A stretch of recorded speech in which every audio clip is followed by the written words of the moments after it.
Salam sepak bola, salam sehat, salam sejahtera, dan juga salam hormat saya kepada teman-teman netizen atau warganet yang merupakan viewers, subscribers, and also supporters of channel YouTube Bola Bung Binder. Welcome back teman-teman, dan di konten terbaru hari ini saya ingin membahas tentang breaking news, yakni FIFA tidak memberikan sanksi berat kepada PSSI atau Indonesia dan hanya memberikan sanksi administrasi, yaitu berupa pembekuan dana FIFA forward yang sebetulnya dibutuhkan PSSI untuk biaya operasional. Artinya teman-teman sekarang sudah jelas bahwa Indonesia atau PSSI tidak dikucilkan dari sepak bola dunia.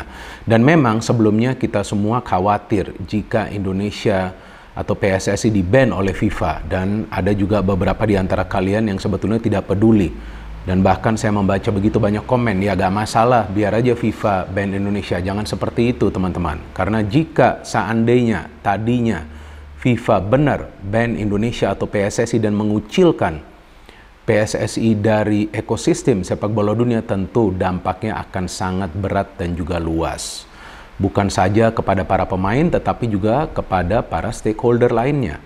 Dan memang sih, jika terjadi pembekuan berarti timnas kita tidak bisa tampil di kompetisi atau pertandingan-pertandingan FIFA. Tetapi selain itu juga, kan kompetisi kita tidak akan diakui oleh FIFA, apalagi AFC. Jadi ketika kompetisinya juga tidak diakui, yang dikhawatirkan bahwa kompetisi juga tidak akan berjalan. Karena tentu sponsor juga akan berpikir dua kali kan ketika kompetisi itu untuk sementara, karena memang PSSI di-ban itu tidak diakuin oleh FIFA dan juga AFC. Tapi sekarang tentu kita perlu bersyukur bahwa FIFA tidak memberikan sanksi yang berat.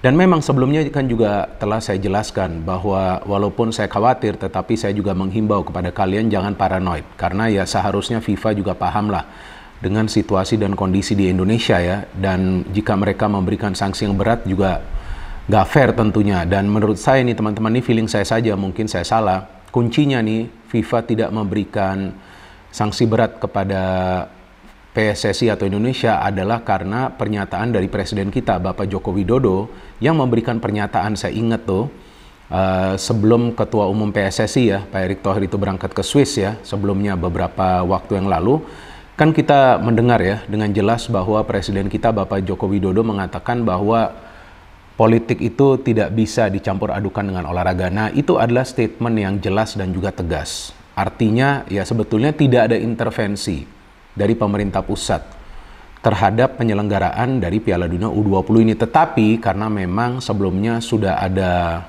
penolakan terhadap timnas Israel dari kepala daerah, maka tentu FIFA merasa khawatir bahwa nanti yang dikhawatirkan akan ada gangguan dari segi keamanan ya, atau mungkin juga FIFA sebelumnya juga telah menginspeksi dan melihat ada sedikit kekurangan dari segi infrastruktur. Tetapi ya feeling saya polemik penolakan terhadap timnas Israel ya, itu yang sepertinya menjadi acuan dari FIFA untuk mencoret Indonesia sebagai tuan rumah dari Piala Dunia U20. Dan sekarang yang perlu kita lihat ini ke depan nih teman-teman, karena yang saya mengikuti perkembangan beritanya bahwa Ketua Umum PSSI Pak Erick Thohir ini juga mempresentasikan draft pertama rencana strategis sepak bola Indonesia yang kita kenal dengan istilahnya transformasi sepak bola Indonesia. Nah, ini sangat penting teman-teman, karena FIFA juga ingin melihat bagaimana Indonesia bisa meningkatkan level sepak bola dari segi penyelenggaraan, dari segi juga infrastruktur, dan tentunya dari segi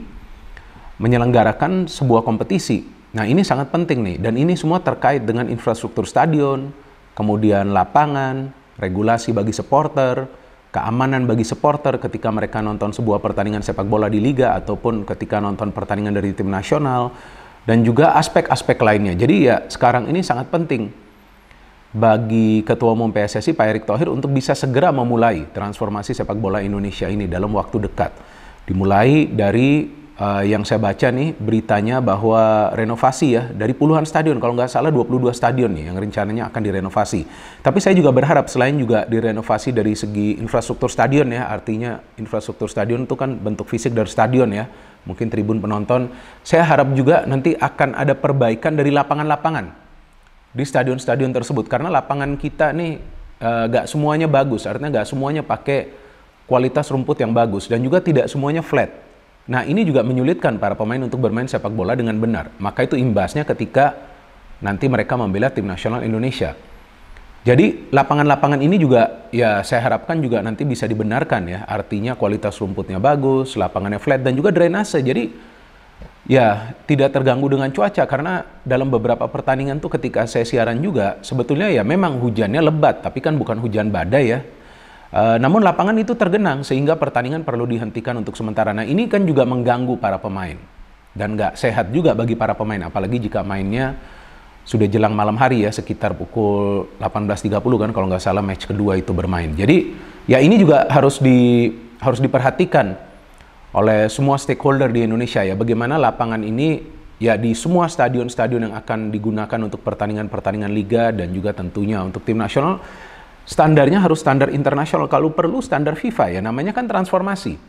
Ya, jadi kalau mau transformasi ya perubahannya harus signifikan, dan juga perlu juga regulasi bagi para supporter. Ini sangat penting nih, harus ada aturan.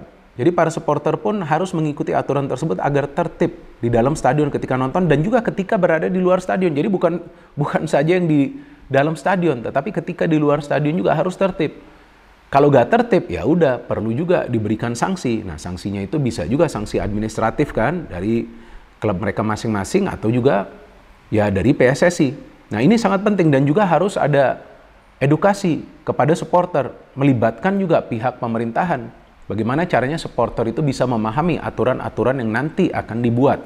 Dan selain itu juga teman-teman, kalau menurut saya nih, yang penting juga adalah teknologi. Oke lah, kita tahu bahwa teknologi VAR ini kan yang pertama mahal, kemudian persiapan infrastrukturnya juga harus bagus, dan ketiga SDM ya. Tapi kalau kita nggak mulai dari sekarang, ya kita tidak akan bisa memakai teknologi ini. Dan teknologi ini sangat penting teman-teman untuk bisa meminimalisir kesalahan dari wasit. Karena seperti yang kita ketahui, jika kalian sering nonton pertandingan-pertandingan Liga 1 kan kesalahan-kesalahan dari wasit ini masih sering terjadi. Apalagi dalam menilai posisi onside dan juga offside. Belum lagi bola sudah masuk melewati garis gawang atau tidak. Nah, jadi goal line teknologi ini juga penting ya. Atau pakai dulu goal line teknologi. Jadi menunjukkan ada memang teknologi yang dibawa ke kompetisi sepak bola kita di Indonesia, itu sangat penting. Kalau enggak, yang ada ya pasti kita mencurigai nanti keputusan-keputusan dari wasit ini yang sering salah. Ya kan? Kan saya sering baca tuh komen-komen dari kalian, wah ini wasit gak bener nih, kayaknya pertandingan diatur ya. Karena kita melihat kok bisa kesalahan-kesalahan ini sering terjadi. Nah ini yang harus diminimalisir tentu dengan teknologi. Dan juga klub-klub yang menjual tiket ya perlu menjualnya secara online ya, jadi bisa terdata semua penonton yang masuk ke dalam stadion. Dan pembelian tiket itu juga yang membeli itu perlu mendaftarkan nomor NIK-nya, kan kita semua kan punya nomor NIK, jadi bisa teridentifikasi lah siapa yang membeli tiket, siapa yang nonton. Ini sangat amat penting teman-teman. Dan selain itu juga tentu ya kompetisi usia muda, kan pernah saya jelaskan di konten sebelumnya, kompetisi usia muda ini sangat penting. U19 tuh harus diaktifkan kembali. Elite Pro Academy kalau nggak salah tuh nama kompetisinya. U19, U16 nih harus diaktifkan kembali dengan sistem full competition. Jadi jangan sistem turnamen, kemudian main beberapa pertandingan, tahu-tahu ketemu di semifinal, final. Nah, saya harapkan sistem kompetisi aja, seperti juga di luar negeri kan bisa dilakukan itu. Karena kan setiap klub yang berkompetisi di Liga 1 itu kan perlu juga, dan Liga 2 perlu juga kan tim usia muda mereka. Nah, ini juga perlu segera direalisasikan, dan saya yakin bahwa Ketua Umum PSSI, Pak Erick Thohir akan melakukan segala-galanya agar bisa membangkitkan kembali sepak bola Indonesia. Dan kita harapkan teman-teman kejadian seperti yang baru saja terjadi tidak diulangi di masa depan. Betul kan teman-teman? Karena kan kita sudah begitu dekat untuk menyelenggarakan Piala Dunia U20, tiba-tiba batal. Dan memang masih ada kemungkinan Indonesia menjadi host atau penyelenggara dari Piala Dunia U17 yang memang sih sebetulnya dari segi pamor atau juga level permainan ya di bawah Piala Dunia U20. Tetapi jika Indonesia bisa menjadi host dari Piala Dunia U17 ya itu juga memberikan kesempatan bagi para pemain muda yang berada di level akar rumput ya atau grassroots ya juga untuk mendapatkan pengalaman berhadapan dengan tim-tim lainnya. Dan kita juga masih menunggu nanti apakah ini akan terrealisasi atau tidak. Tapi feeling saya setelah Idul Fitri kita akan mendapatkan jawaban yang pasti dari FIFA. Apalagi Peru kan tidak siap untuk menyelenggarakan Piala Dunia U17 ini. Dan selain itu ya tentu kita berharap nanti jadwal Liga bisa sesuai dengan pertandingan-pertandingan dari timnas. Jadi ketika timnas itu main, janganlah ada pertandingan-pertandingan Liga. Biar para pemain itu bisa fokus untuk pertandingan-pertandingan timnas biar juga Coach Sintayong itu tidak pusing ketika dia ingin memanggil pemain-pemain ke tim nasional Indonesia. So, teman-teman, kita tunggu ke depannya seperti apa nanti perkembangan dari sepak bola Indonesia, dan kita sebagai pecinta sepak bola Indonesia dan tentunya pecinta dari tim nasional Indonesia wajib support perkembangan dari sepak bola Indonesia. No hate, no politics, only football. Salam sepak bola.